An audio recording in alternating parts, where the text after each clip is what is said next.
Hello, hello, hello, everybody. What's up? What's up? Welcome to another segment of Real Talk Tuesday. I am Brittany Stevenson, and I will be facilitating tonight's conversation. I got all of my normal crew here, minus one, so let me introduce y'all to them. I have Miss Miosha Crippen with us. Hey, y'all. I have Miss Brianna Branch with us. And last but not least, I have Reverend Kenneth Watson with us. His reaction will be delayed. Reverend Gail could not join us tonight. We miss you, Reverend Gail, but we'll see you next month. And our guest host with us tonight is Dr. Shatanya Langford. Give it up for Dr. Langford. Thank you for joining us, Dr. Langford. We really appreciate you for hopping on with us, having a little conversation, and shedding a little light on a topic that we're getting ready to discuss. So before we go into what our topic is for this month, can you give us a little insight into your professional background? That way it makes sense why you are here with us tonight. Yeah, good evening. Thank you for having me. As Ms. Stevenson said, my name is Dr. Shatanya Langford. I am a licensed clinical social worker. I have spent my career in working with individuals impacted by stress, mental behavioral health, and trauma. So whether it was education, geriatrics, or child welfare, where I've been for the last 18 years, I have worked and studied and walked along survivors of individuals who have not been able to manage stress. Stress has taken over their lives and helped and bear witness to them overcoming it and getting back on track. So I am a proud social worker. Thank you for having me. We stand for social workers all over the world. Exactly. That's my degree. That's right. That's right. That is right. Social work degree, yeah. We stand for that. So you heard Dr. Langford mention the word stress. So that gives us a segue into what our topic is tonight. April, believe it or not, is National Stress Awareness Month. So we thought it was very appropriate to discuss stress because it is something that we all, live with. We have to deal with. We have to learn to live with it, as Reverend Kenneth Watson preached a sermon about learning to live with some things. That thing is in me. Reverend Watson, we'll talk about that later. But learning to live with our stress. So, Dr. Langford, let us get a clinical definition. What is stress? So, simply put, stress is anything that causes inequilibrium for our mental, our spiritual, our social, our emotional being. So, literally, it's anything that takes us out of balance. That is the generic and easy way of saying what is stress. So stress gets a bad rap because there is a such thing as good stress that we refer to as eustress, and the negative stress that we're so commonly thinking of is called distress, and that's when our bodies, our psyche, our mind are just not equal. So and our bodies are always attempting to find that equilibrium. So sometimes you'll often hear the saying, the body keeps the score. So before we started, I've heard some individuals talk about some illnesses they were dealing with, headaches, migraines. Our body lets us know when it's not balanced. And it's important for us that we have to pay attention to that. I'm on the call, Reverend Watson, with 3 phenomenal women. As women, we are caretakers. We wear multiple hats. We're constantly taking care of other individuals. But when we think about ourselves, we're like, oh, we'll get to it. Oh, I'm fine. I'll keep pushing. But if we don't, our bodies will sit us down. Indeed. Facts. So now that we all have a clinical definition, and we're talking, and right now, while we know there's that good stress, that stress that puts that fire in, what we're basically wanting to talk about that negative stress, the de-stress that Dr. Langford mentioned. So, Miosha, putting you on the spot. When do you recognize stress in yourself? What is your trick? What makes you realize that you're like, yeah, the stress is here? What is that happens to you? I try to be very conscious of Miosha and what my triggers are. And if I feel like I'm being overwhelmed, that's usually when I need to take a step back, right? Because I hate feeling overwhelmed. So it depends on where I am, like if I'm at work or if I'm around family, whatever the situation may be. If I feel that I'm overwhelmed and it might cause stress, then I just have to remove myself from the situation and then, revisit it when I feel a different way. I don't like to be stressed or listen. It's just not It's a mm-mm for me. Reverend Watson, when do you recognize, what is your trigger that says, you know what, Reverend Kenny, I'm stressed out? What is that moment in your body that tells you that you're past that point of stress, that you're stressing? I think I manage stress relatively well. Some people some people say I can sort of also be kind of dismissive of issues because I handle it. I think I handle it so well, so I don't let things bother me. And people are always wondering, well, why doesn't it bother you? And then people begin to think, well, maybe he doesn't care or he's dismissive of it. But it's just kind of how I handle stress. I'm always ready to kind of turn the corner on things. But my stressor is sometimes I'm like Miosha. I just kind of need to take a step back. And I can kind of sense myself being slightly, I don't think I'm ever overwhelmed. I really don't. I don't. But for the times where I think I possibly could be coming, yeah, I kind of take a step back, take a deep breath, and I'm really on to the next thing. I really am. If I can't control it, it's almost cliche. I just place it in God's hands, trust God. I'm serious. It's above you now. I'm serious. I'm on to the next thing. I really am. Okay. I need to borrow that. Brianna. I was gonna say that's some good stress management. That's right. We love that for you. Brianna is our resident PhD student. She is in the PhD program, so we know that Sister Brianna is stressed. So Brianna, I know that every day is a day for you in the PhD program, but what is it? What at that moment? I mean, what is that moment that you're like, you know what? Yeah, it's enough for me today. So what does that feel like for you? So I guess like I am mostly to start off with, I'm to myself and I overthink just in general. So I have like a baseline for it. But once I feel like I've overcome my baseline, like I'm here, but like now I'm here on overthinking, or I'm normally here and now I'm here to saying to myself, like, I don't want to deal with anybody, like people just coming up to talk to me. It's just like, why are you here? Like, why do you exist? That's when I know I've kind of reached my limit. I'm a little stressed, like, maybe a little overstimulated. I think something also that lets me know that I'm stressed is that like I start biting my nails more, and I don't know what you would call it. I don't want to call it like a tick because I don't think it's like the appropriate word for it. I'm not sure, but like I shake my leg a lot. Like I bounce my legs and I kind of rock side to side sometimes. And so occasionally when I start to get stressed, I notice that I start doing those things more. And I'm like, okay, so I'm not feeling great right now. We might need to do something to address this. I used to bite my nails real bad, which is the reason why now I get acrylic on it so that I don't do that anymore. That's what they tell me I should do. I need to find somebody out here so that because you're not gonna bite that stuff off. It's not good.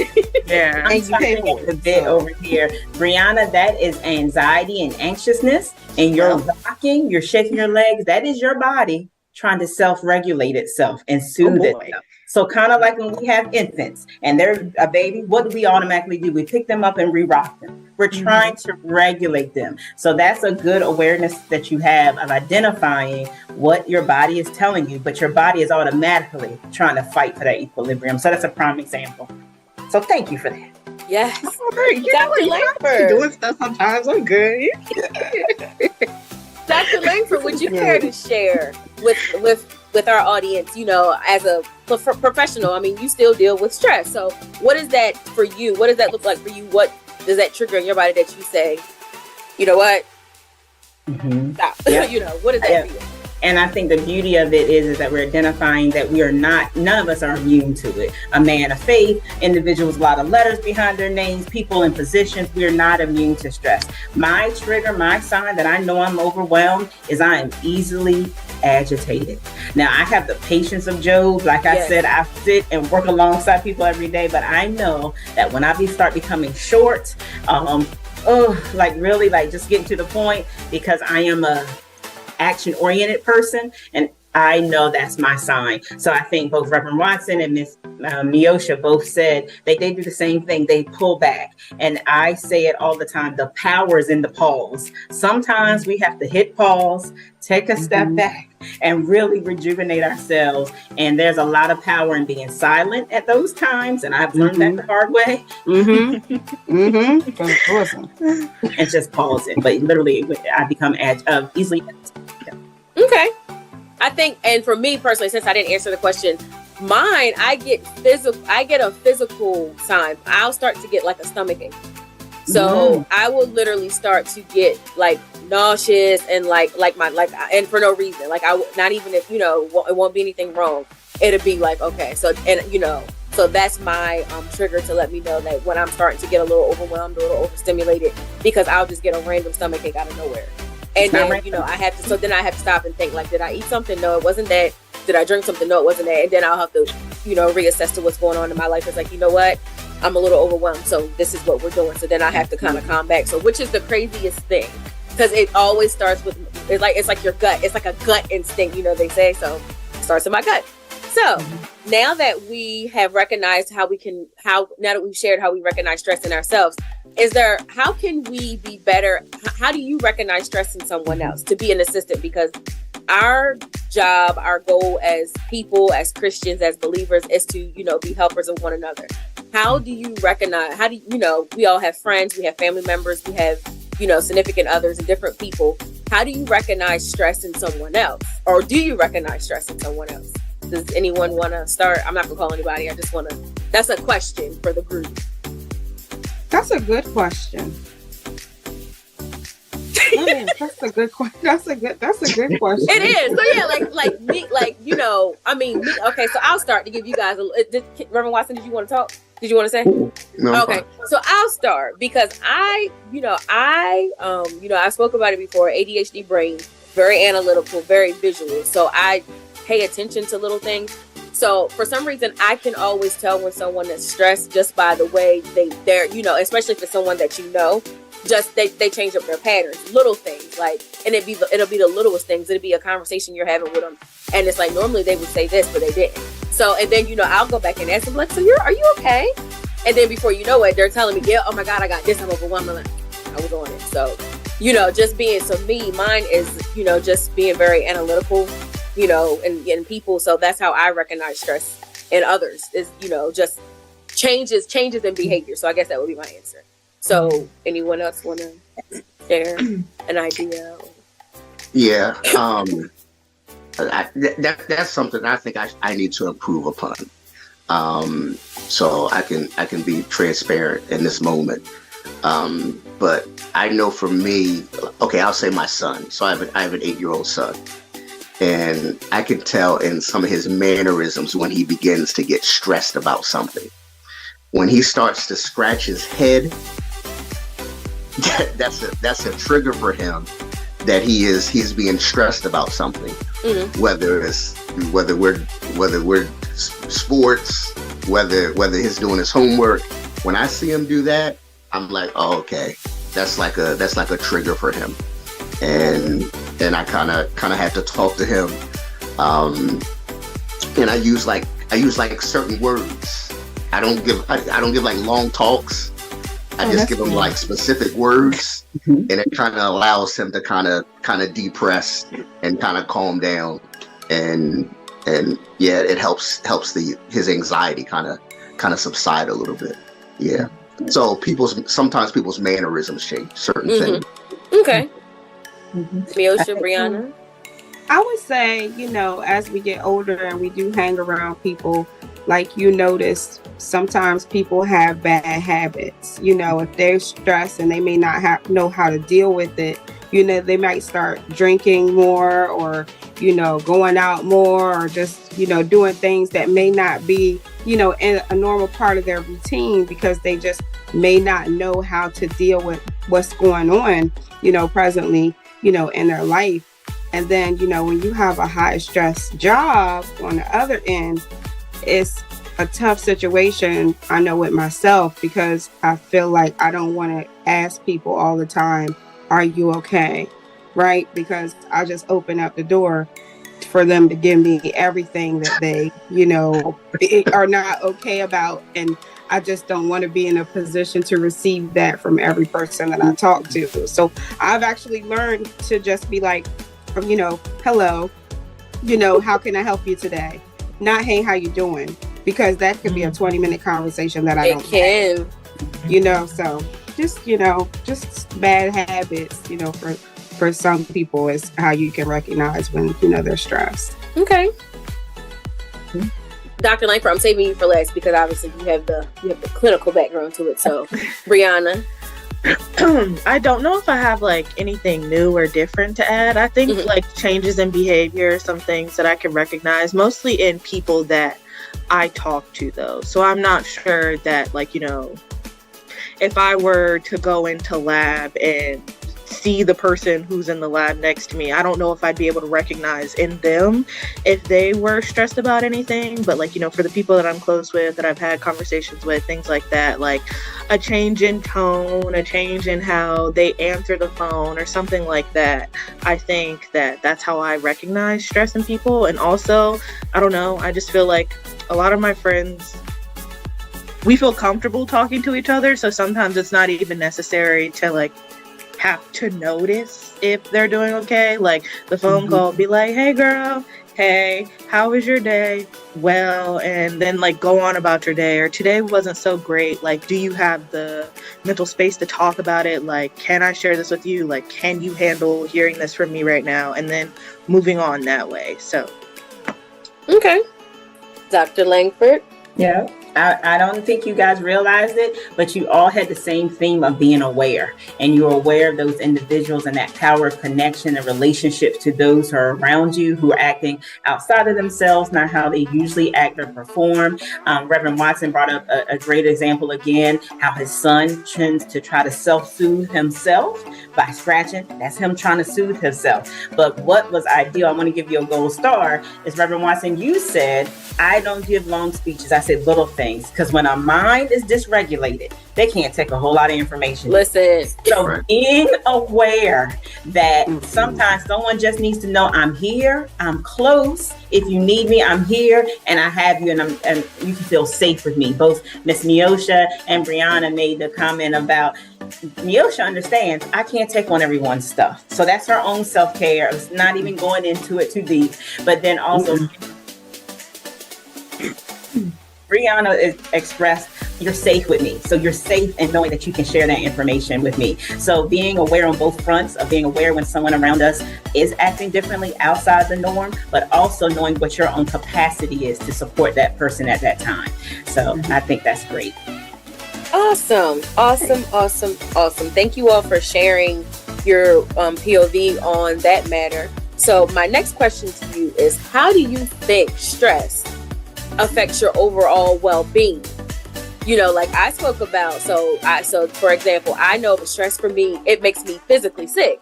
Like if I'm overwhelmed, overstimulated, I get like, it's almost like viral symptoms when I'm not, without the virus. So I get like the stomach ache, I get the nausea, I get that. So that's how stress, being overstimulated, overwhelmed, over whatever, affects me.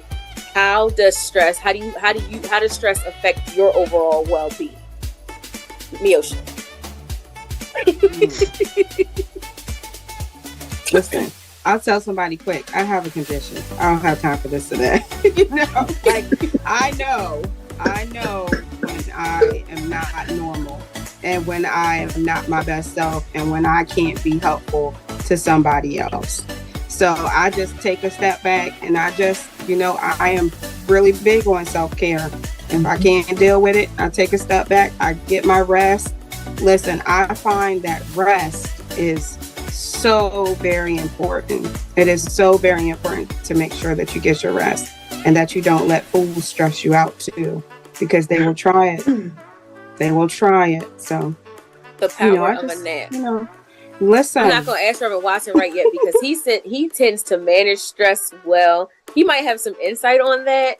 So I'm gonna leave you for later. But Brianna, how does stress affect your overall well-being? You said you mentioned biting the nails. Is there anything else that happens to you physically, mentally, that just how it just affects your overall wellness? So, on top of like biting my nails, I also mentioned like I get a lot less people-y, a lot less social. The people-y for me. I tend to keep to myself more. My attitude isn't always the best, and so I can say that Brianna doesn't manage stress well. It's something that she knows about herself, and she is trying to be better. It's also something I feel like I experience a lot just in general. I don't know. I feel like it came with kind of the career path I chose, like what I like to major in, and just me in general. I stress about things. It's fine. So like maybe a day or two of it, it's okay. But if I don't take the time to sit with it and actually like understand what has me stressed, trying to understand it, and I start letting it compound on itself, then I start to like, withdraw a little more, and it affects my mood a lot. And so I find myself like wanting to be home and like wanting to be in the dark all the time. Like I don't want to go out and do anything, like nothing outside of like what's happening in here, like whatever chaos, storm, like anxiety, stress, whatever's happening in there, nothing outside of that seems doable. And so I tend to just kind of stew in it for a while until like I find it in me to like call somebody and be like, I'm not great right now, like do you just want to talk? And like it doesn't have to be about anything, but just like can we just talk for a little bit and go from there. So I'd say like that's how it affects my wellness overall. Okay. Anyone else? Dr. Langford? Reverend Watson? Well, like I said, Reverend Watson manages stress very well. We love that for him, though. We need a little bit of that from you. We start rubbing shoulders with you so we can get some of that stress management vibe. He's grown up, boy. Because back in the day, when we were all younger. I don't know, Kenny. I don't know about managing that stress. You remember the young Kenny? It's the glow up for us. We love that. Minister Watson. When he went from minister to reverend, he took on a whole new vibe because Minister Watson didn't do stress, right? We love it. We joke, we kid, we do. Dr. Langford, you have a very stressful job because you take on the stress and the worry of other people. Countless people every day. So how does that affect you? Like, how does that affect you? And so it's compounded that then on top of that, I am ethically bound. I can't share this with anyone. So I have to take it on, and I can't come home and have pillow talk or talk on the phone with a girlfriend about anything. So I am an overthinker. I think Brianna mentioned that before. So I know I start overthinking. So to help me with that, I have to then get with myself and my thoughts and just sort it all out.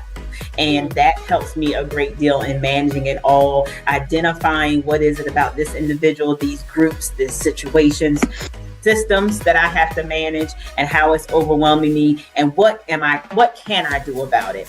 So I know this is faith-based, so the serenity prayer literally is my mantra sometimes. Like, let me accept those things I cannot change. Mm-hmm. And those that keeps me grounded when I start going too far and understanding that I am differentiating what is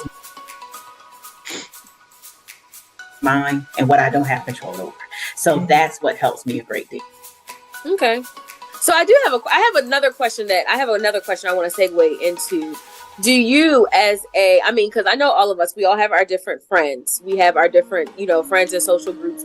Or do you, I'm going to ask each of us, and then Dr. Langford, I'm going to ask you, do you find that you are a person that your friends feel like they can dump on? And by dump, I mean, are you that person that your friends call up like girl or homie or whatever? Guess what? And it's blah, blah, blah, blah, and it's all of their ick.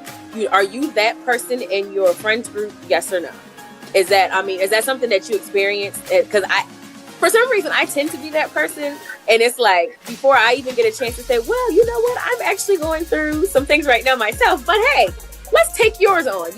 It's always just, the everything. So do you find that you are that person in your group? For sure. Hands down. In my group, definitely in my family, but also in my circle of friends. Mm-hmm. And, I accept the position. You know what I mean? If they come to me and they really do have some issues, I'm going to definitely listen, and then I'll give whatever my response is, but absolutely, hands down. Brianna? I would also say yes. Like, I am the person that my friends come to, and I am more oftentimes than not, like, willing to listen and, like, wanting to help because, like, I love them. They're my friends. But I feel like as we've gotten older, not, we're still kind of young, but, like, as we've gotten older, I feel like we've gotten a lot better at, like, asking each other first. Like, is it okay if I talk to you about this? Like, can you handle this today? And then dumping. But, like, they still do come. It's just we've gotten better about asking that question first. Because, like you said, you might be going through something too. You might not be able to handle what they have going on and what you have going on. Mm-hmm. Reverend Watson, are you that friend in your friends group that people just come to? And especially, and the reason why I'm asking you too is because as a pastor, and Dr. Langford, as a professional in your career, I know that sometimes people will take those titles and be like, they can handle it. So do you find, Reverend Watson, do you find that because people know that you're Reverend Watson, while you are their friend, while you are Kenneth their friend, you're Reverend Watson, do you find that sometimes you become that dumping ground for your friends? Yes.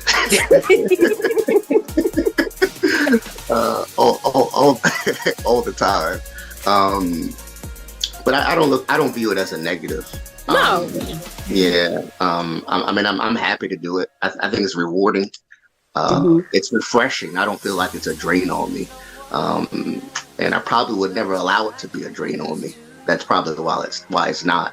But yeah, I don't mind it. I don't mind it at all. And Dr. Langford, last but not least, you. I mean, because obviously, letters behind your name, your friends know what you do. Do you find that you get the call and you're like, hey girl, how are you? Girl, let me tell you. And it's like, blah, blah, blah, blah. Do you find that happens a lot in your life, in your personal life? I mean, Absolutely. Obviously you do it as a profession, but in your personal life, Yes. Yeah, I think I'll echo the sentiments of other individuals on the call. But what I've learned in my maturity and my really maturity in the relationships that I'm in is not, I talked earlier about the power of pause, but also just the power of me being present.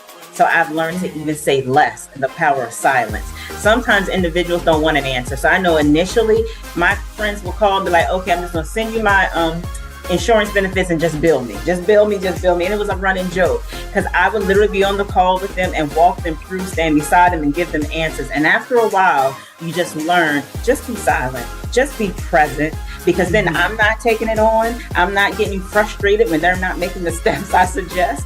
And I'll be like, child, I got letters behind my name. I know what I'm talking about. And they'll come back like, well, you were right. I'm like, duh. But I've learned in my maturity of just being present and listening and allowing them that safe space that Brianna spoke of earlier, just being here. But I do enjoy it. I do not mind it. And I'm glad that I can be here and be that person that they want to reach out to, because we all need that one person. Yeah. I love the fact that this group, we share that same sentiment and that we tend to be those type of people in our friends group, but sometimes, like, I had a situation recently where I had that friend and I was like, you know what, sis, I heard what you said, but because Brittany's going through something right now, I have no response for you. I hope that this situation gets better for you.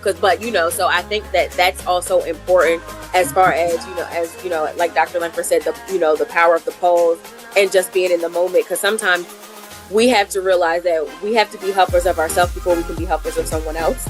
So you got to show up for you. And I knew at that moment, I was no help to no one because, it was raining in my mind. So I'm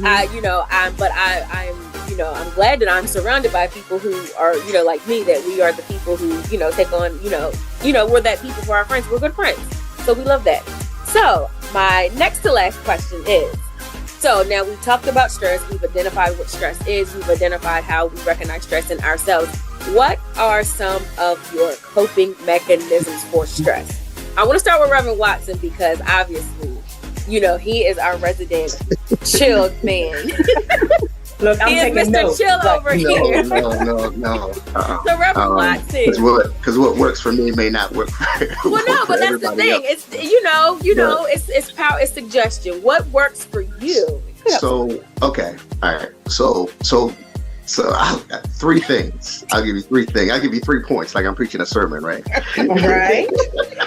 That is a pastor for you right there, yeah. All right, I'm gonna make this quick. All right, so by nature, I'm a planner, right? Mhm. I plan out most aspects of my life. I mean, on a like hourly basis, not just monthly, not just daily, but like almost hourly every day, right? So for the most part, I kind of know what's coming, and I know what I can control, right? I've got a pretty good handle on things that I can control. Now, the things that are out of my control, I don't worry about because I prioritize self-care, right? So Miosha already talked about it. I mean, No idea. every day I'm probably going to have some time just for me. Just for my spiritual well-being, my mental well-being, and my physical well-being. So I really prioritize self-care. And when I went to Virginia Union, when I went to seminary, they really talked about the importance of self-care. So that's where I got it from.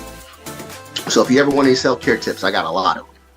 So because of self-care, that helps me manage stress. Mm-hmm. Secondly, therapy, right? I'm a proponent of therapy. Oftentimes that's taboo in our community and in the church. Yes.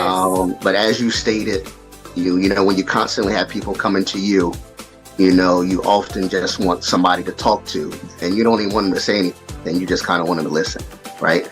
So big proponent of self-care. I guess therapy could almost fall in there too, but self-care, therapy, and then Jesus.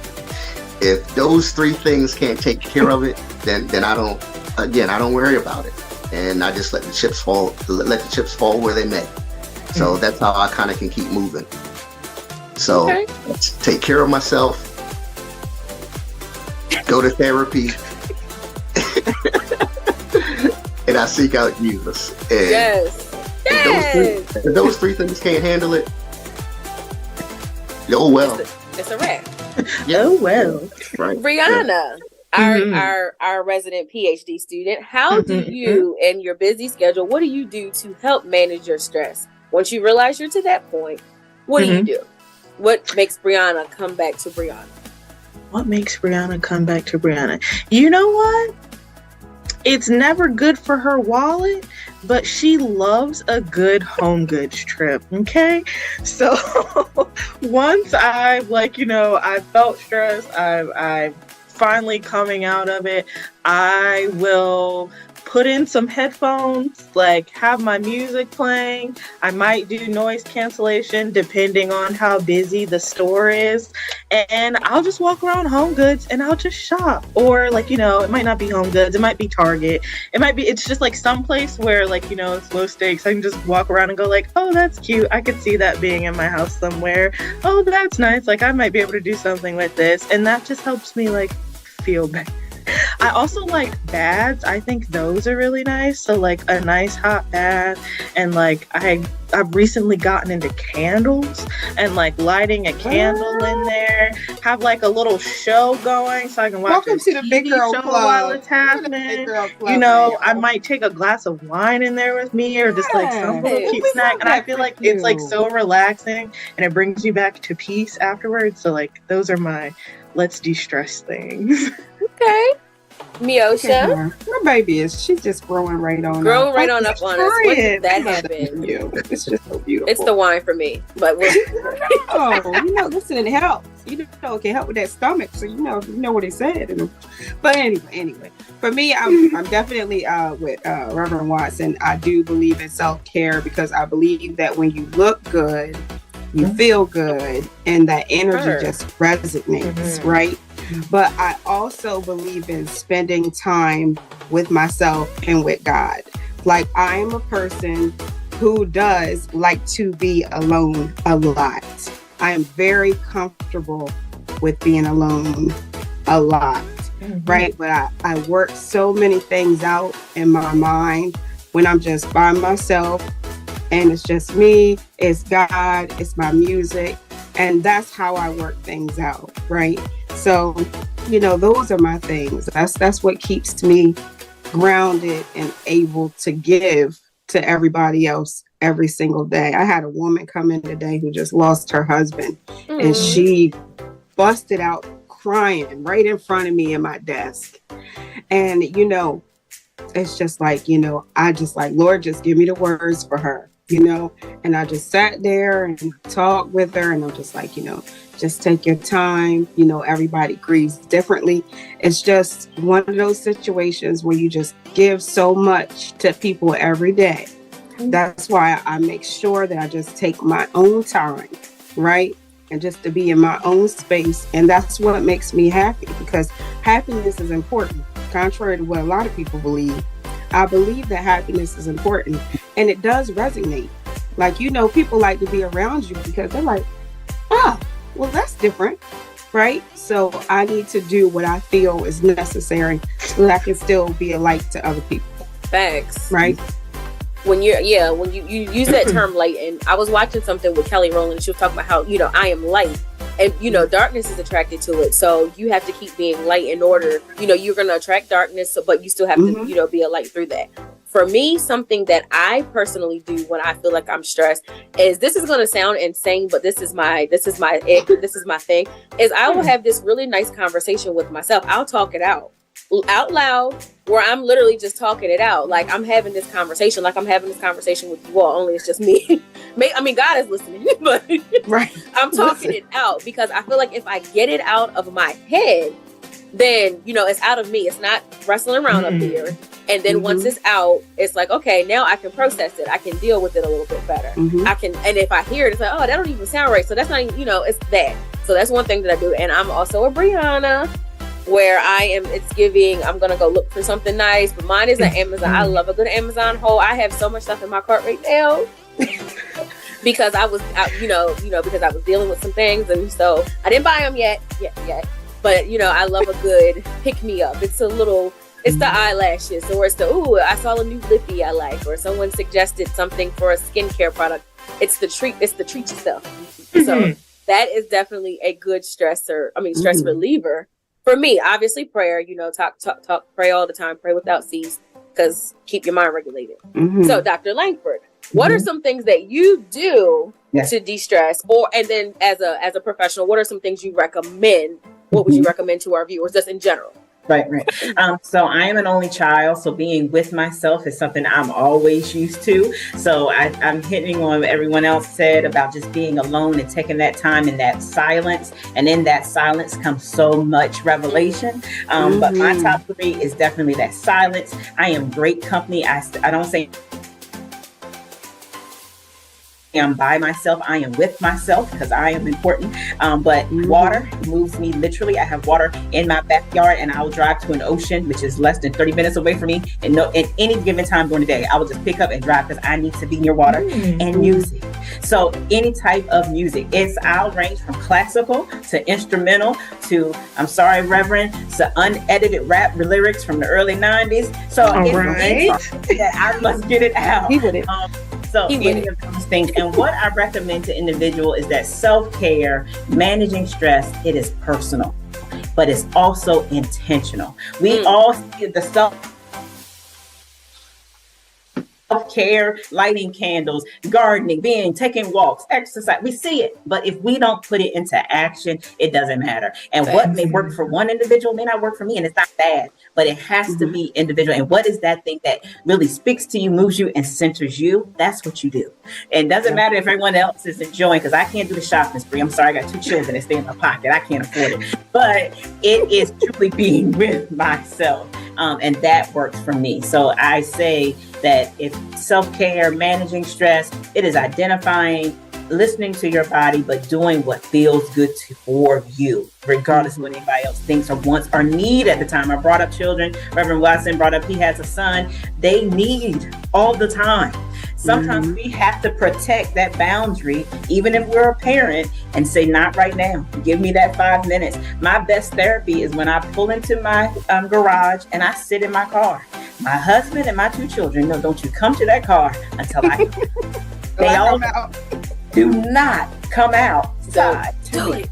I will be in that house when I'm in that house. But that is that self-care. Yeah. Okay.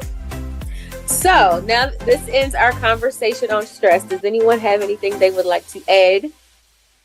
Anything? I think we've covered a lot. We talked a lot, but we've learned a lot. We've learned that, you know, we all deal with stress. We all deal with stress in different ways. Some of us better than others. But now we've learned some different coping mechanisms to manage our stress. And just, I think that it's important to realize that stress is normal. You're not crazy, or you're not a weird person. You're not different because you experience stress. And even if you're like, you know, some people experience it more than others. So don't take it like there's something wrong with it. It's a part of life. It's how you deal with it. You have to learn to live with it. You have to be intentional about managing it. So, Dr. Langford, you had sent me a link earlier this week about some events you have coming up with your job. If you will share that with us, we're also going to put it in the comments, because these are free opportunities for people to help, mental health, things that, we all need. So, if you want to take a few minutes to share that with us, absolutely, I would appreciate it. I will share and put all that information in chat as well. But to end, I would say, like Ms. Stevenson said, stress it's natural. It's around us. It happens. None of us are immune to it. But if nothing else that you receive from this conversation this evening, I want to thank Reverend Watson for bringing up the importance of therapy, especially among our people, individuals of color, all the super women, all the women with S's on their chest. If I hear that one more time, I'm going to go crazy. I don't want an S on my chest. I don't either. Our men of color, they need to understand that talking to individuals is okay, even if it's the barber. So I know in our great state that I'm in, we are having those barber conversations. Men feel comfortable in the barbershop without us women listening and just speaking and training the barbers of being aware of if anyone is bordering on maybe not being healthy, maybe thinking some thoughts, because we are losing our Black men specifically to stress more so than ever recently. So I will be putting some information in the chat. Also, I sit as a board chair for Trauma Matters Delaware, and we have a lot of events coming up. May is National Trauma Awareness Month. As well as National Foster Care Month, which is near and dear to my heart. But we have a series of webinars, lunch and learns that are free, some of which come with NASW CEUs for free. I will drop those links in the chat. And I will also put my link in the chat. So if any of your viewers need to reach out to me, want to be pointed, because I am licensed in Delaware, Maryland, Virginia, and the District of Columbia, because I had to work in all those places and supervise there. So if I don't know the answer, you can find somebody who knows. I do not mind reaching out and finding an answer or resource to someone. So while you guys are talking, I'm going to drop some links in the chat. Yeah, so we're going to, I'm going to make sure that these links become available to everyone. So because knowledge is power. Thank you so much, each and every one of you. Thank you, Dr. Langford, for joining us tonight. Thank you, Dr. Appreciate you. Now, it would not be Real Talk Tuesday fashion if we didn't end with a rapid fire. So, Dr. Langford, don't get scared. Rapid fire is just basically our question. Sometimes they're funny, but they're always thought-provoking. So here is mine for this month. So earlier this month, there was a video that has circulated around the internet, in this video, you see a you see a substitute teacher, and you see a student. So the backstory to this video, for those who did not see it, I'm assuming that everyone here has. There is a student. She looked anywhere between 14 and 16, and she is angry because her cell phone has been taken from her by this substitute teacher. And then she's behind the substitute teacher's desk. She begins to curse and use inappropriate language for a child. And then she said something to the teacher, and then the teacher then, tells her, don't touch me. The student swings on her, and her and the teacher end up in the floor fighting, wrestling, all of that. So it's been circulating. The video's been circulating around Facebook, Instagram, Twitter, all of those beautiful things for the last, couple of weeks. So my question to each of you is, who was wrong in this situation? Was it the student? Was it the substitute teacher? Was it both of them? Was it neither of them? Take a moment to think about it. I'm going to give my point of view. And then while I give my point of view, you guys can, come with yours. And I'm excited about it because everybody's got a smile on her face. So I'm kind of, I'm excited. So in my point of view, could the substitute teacher had handled the situation better? 100%. But I also think that our educational professionals are under a lot of stress. They're underpaid. They're overworked, and look at all that they have to deal with. You have 6-year-olds that come to school with guns and shoot teachers. You had a couple of months ago, you had a teacher who ended up getting her leg broken by a student because the student was physically assaulting her, and it ended up with her not losing her leg, but breaking her leg and a bunch of other things. And so I think that in this situation, the student was wrong. Period. First of all, a lot of our, I think about I'm not old to the point where I don't remember being in high school. There wasn't no way. I would have, and as mouthy as I am, there's no way in the world that I'd have been cussing at none of my teachers. There's no way in the world that I would have been even that close to any of them. If anything, I'd have got up and left, and you went down to the office and called my mom and let her, but there's no way. So in my position is that this child was wrong. These children are out of control. Parents, please get a hold of your kids so that no one else does, because sister girl was not playing with that child. So that's my position. Anyway, so did we all? First of all, did we all see the video? Did we all know what we're talking about? I was about to say, I don't know what social media circles y'all running, but Brianna ain't see that. I saw it. Is that a rapid fire question? That is the rapid fire question. I got a whole explanation for that. That ain't rapid. It's not. Well, the question is rapid because you got to think. So since you said you got a whole, let's hear it. I do agree with you. I think that we definitely, this generation, and I won't say all of them, but a lot of this generation of children have a lack of disrespect for authority in general. And it's not just teachers, it's, adults, it's older people. They just have a lack of respect in general. And some of my best friends are teachers, and even down to the elementary level. Like, they're thinking about building an alternative school for elementary children. So when it comes to just the lack of disrespect that children have for their elders, and especially for people in positions like teachers, it was never thought of. I would have never in a million years thought of like cursing or hitting my teacher. Like, my mom would have killed me. Mm-hmm. You know what I mean? But it's a different world that we live in. So that girl was old enough to know that is not how you handle that. The teacher took her phone. She should have sat there and dealt with it till the end of class. The child was wrong. Okay. That's how I feel about it. Reverend Watson, Dr. Langford? I agree. I think that is a great rapid fire question because two things. Both of those individuals are stressed. But what even more it demonstrates is a dysregulated individual cannot regulate a dysregulated individual. So sometime in there, you needed a grown-up to say, I need that pause, I need that break, and I can't. But that's a prime example of that dysregulation going at each other, and no one wins. In that situation, no one won. So that is a great example of dysregulation. regulated adult cannot regulate a dysregulated child. Mm-hmm. Okay, that's a different point of view. Dysregulated adult cannot. Yeah, I mean, because like you said, there's a lot of stress in it. And then first of all, it's April. They've been with them kids for the last 160 some days. They are ready to send y'all. They're ready for summer break. They're ready to get away from your children. So it was just a lot to that situation. And I mean, obviously there's funny comments. There's, there are people who are angry. Yeah. There was a lot going on. It was a lot going on in the video. I'll just say that. Brianna, I don't know how you did not Brianna, see that. you need to Me either. My parents have seen it. Everybody has seen it. I don't know how you have not seen it. Your parents have seen it. Brianna, I'm gonna have to send it to you, Brianna.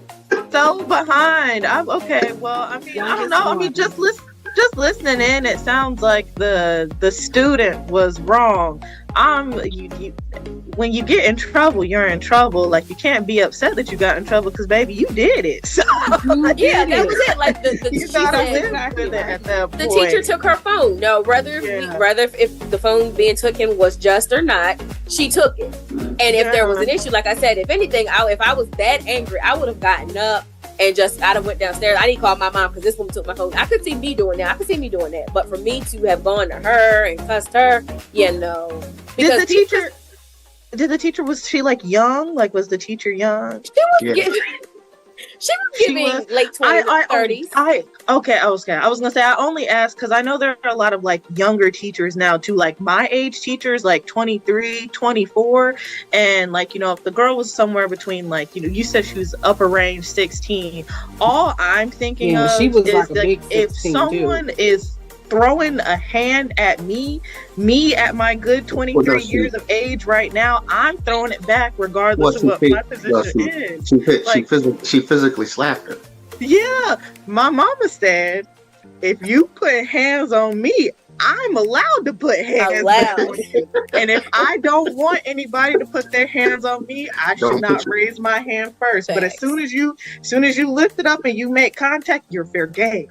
So like, I feel like if they're around my age, I can see why they responded the way they did. I'm not necessarily saying like it's correct, but it's an outcome I feel like it's kind of expected. Like, it's kind of hard to.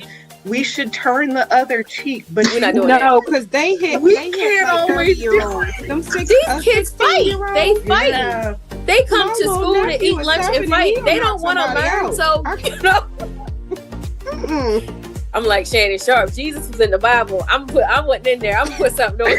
Uncle Shay said that. No, we learned you big enough to hit. You big enough to get hit back. Okay. But that's if you go back and that's just like women that hit men, but that's another conversation. But anyway, if you go back and watch it, I want you to watch the other adults in the background who were afraid to regulate the adult. At one point, one by on his phone and just kept walking right past the whole situation.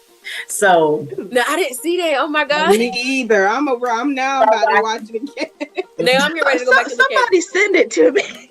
So what was funny, and we'll wrap this up. What was funny is, so then the student proceeded to post a Facebook or a social media post, was like, all of y'all saw this going down and didn't nobody try to step in, and y'all saw her on me, basically just saying that she was wrong, I was right, but and if you want to fight, you can meet me in the field. That's basically what she said in this post. And I'm like, sis, you done already got beat up. Why are you going down this way again? Like, what are you doing?